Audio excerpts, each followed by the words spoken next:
नमस्कार, जय हिंद साथियों। भारत दुनिया का सबसे बड़ा लोकतंत्र है और आज कई राज्यों के चुनाव परिणाम आए हैं। आपने देखा तमिलनाडु में कितना बड़ा बदलाव हुआ।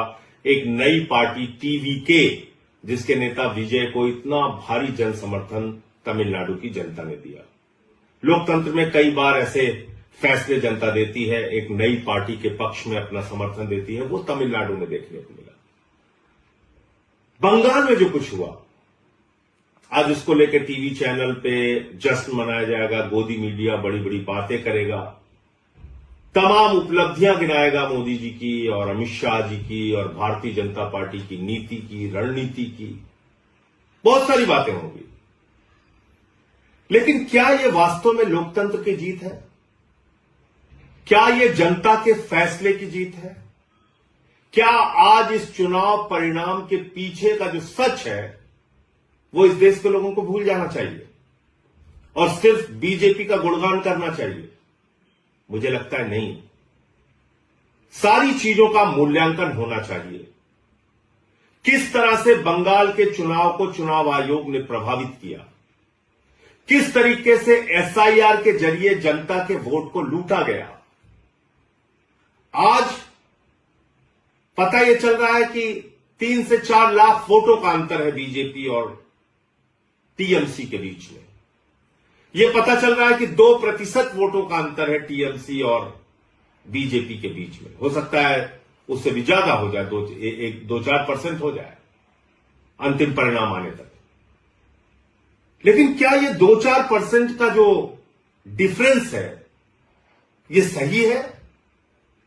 यह वास्तव में बीजेपी का चुनाव जीतने का आधार है? क्या सचमुच में इस अंतर के साथ बीजेपी चुनाव जीत सकती थी? नहीं। 3 से 4 लाख वोट का अंतर है, लेकिन 27 लाख वोट लोगों को डालने नहीं दिए गए। और इस काम में माननीय सर्वोच्च न्यायालय का भी फैसला आने में विलंब हुआ और सर्वोच्च न्यायालय का फैसला तो सब लोग सुन के हैरान थे कि अगली बार वोट दे देना।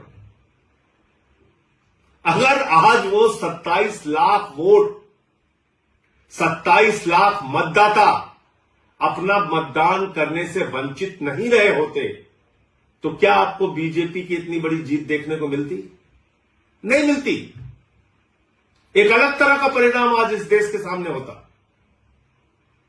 और आज जो बीजेपी जश्न मनाने का काम करेगी, गोदी मीडिया जश्न मनाने का काम करेगी, ज्ञानेश कुमार जश्न मनाने का काम करेंगे, वो नहीं हो पाता।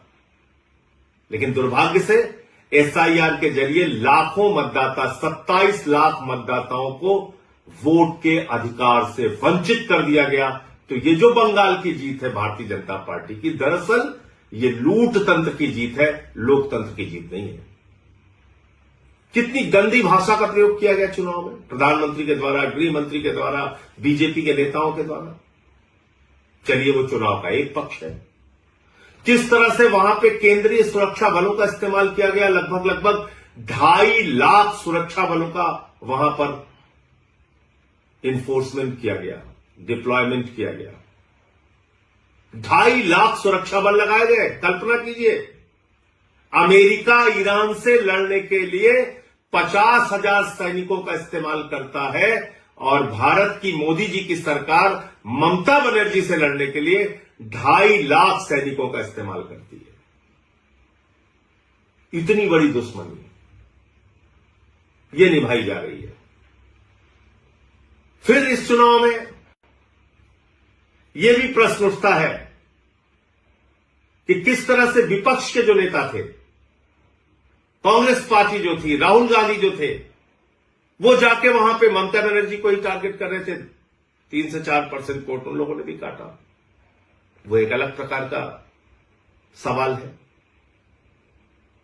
लेकिन इसमें आज टीएमसी की हार हो गई, ममता बनर्जी की हार हो गई और लोकतंत्र की जीत हो गई, ऐसा नहीं है। सच्चाई को छिपाया नहीं जा सकता। ये एसआईआर के घपले की जीत है, ये ज्ञानेश कुमार के घोटाले की जीत है, ये मोदी अमित शाह के द्वारा केंद्रीय सुरक्षा बलों के बेजा इस्तेमाल की जीत है, ये मोदी अमित शाह के इशारे पर चुनाव आयोग एजेंट बन के बीजेपी का जिस तरह से काम कर रहा था और वहां पर सरकारी अधिकारी चाहे चीफ सेक्रेटरी हो, डीजीपी हो, तमाम जिलों के अधिकारी हो, एसपी हो, डीएम हो, जिस तरह से उनको हटाया गया, ये उसकी जीत है, ये लोकतंत्र की जीत नहीं है। इसके अलावा भी दूसरी बात है, जनता से भी कई प्रश्न हैं। अब जैसे दिल्ली का चुनाव हुआ, दिल्ली के चुनाव में आम आदमी पार्टी ने जो वादे किए पूरा किया, उससे ज्यादा काम करके दिखाया। लेकिन अगर आपको प्रधानमंत्री के 2,500 देने के झूठे वादे पर यकीन था, तो इसमें गलती आम आदमी पार्टी और केजरीवाल की नहीं थी। आज अगर बंगाल के चुनाव में, पंजाब के चुनाव में या दूसरे राज्यों के चुनाव में भारतीय जनता पार्टी जाती है, झूठे वादे करती है, उत्तर प्रदेश के चुनाव में, और उसका मूल्यांकन किए बगैर अगर आप उसको वोट करते हैं, तो इसमें उन पार्टियों की गलती नहीं है। हमको भी अपने बारे में सोचना पड़ेगा। पंजाब में हमारी सरकार ने जो वादा किया उससे ज्यादा काम किया, दिल्ली में हमने जो वादा किया उससे ज्यादा काम किया, लेकिन मोदी जी झालमुड़ी खा के चुनाव जीत रहे हैं, झूठे वादे करके चुनाव जीत रहे, कह रहे 3,000 रुपए देंगे। दिल्ली में महिलाओं को 2,500 नहीं दिया, बंगाल में जाके कह रहे 3,000 रुपए देंगे। उनकी नफरत की राजनीति पे अगर आपको गुस्सा नहीं आता, अगर 993 रुपए सिलेंडर का दाम बढ़ जाता है उस पर गुस्सा नहीं आता, चुनाव ठीक खत्म होता है उसके तुरंत बाद, और हम लोग कह रहे थे कि निश्चित रूप से गैस के दाम बढ़ेंगे, 261 रुपए 5 किलो के सिलेंडर का दाम बढ़ गया, अब पेट्रोल डीजल के भी दाम बढ़ेंगे। लेकिन अगर इन सब बातों से जनता को कोई फर्क नहीं पड़ता, तो भारतीय जनता पार्टी को क्यों फर्क पड़ेगा? मोदी अमित शाह को क्यों फर्क पड़ेगा? वो तो अपना ये लूट तंत्र का खेल चलाएंगे और जैसे चाहेंगे देश में महंगाई बढ़ाएंगे, जैसे चाहेंगे पूंजीपतियों को बढ़ावा देंगे, जैसे चाहेंगे सरकारी तंत्र का दुरुपयोग करेंगे, जो उन्होंने बंगाल में किया। ईडी का दुरुपयोग किया, सीबीआई का दुरुपयोग किया, चुनाव आयोग का दुरुपयोग किया, हजारों करोड़ रुपए पानी की तरह बहाए, अधिकारियों की ट्रांसफर पोस्टिंग सस्पेंशन किया, 2.5 लाख वहां पे केंद्रीय सुरक्षा बल लगाए, चुनाव का माहौल बिगाड़ा, जो कुछ भी वो कर सकते थे उन्होंने किया, और बंगाल में बीजेपी आज चुनाव जीत गई। लेकिन याद रखिएगा, उड़ीसा की हालत अभी आपने देखा होगा, जीतू मुंडा की तस्वीर देखी होगी, किस तरह से वो अपने बहन के कंकाल को अपने कंधे पे लेके डबल इंजन की सरकार में बैंक जाते हैं 20,000 रुपए पाने के लिए। बंगाल में भी अभी आ गए। जो नफरत की राजनीति पूरे देश में बीजेपी कर रही है, अब उसकी शुरुआत बंगाल में भी होगी। बिहार में भी इन्होंने नीतीश कुमार जी को हटा दिया, वहां सम्राट चौधरी आ गए, वहां भी अब वही सब खेल होगा। इन सब के पीछे आपके मुद्दे कहां हैं? देश कहां खड़ा है?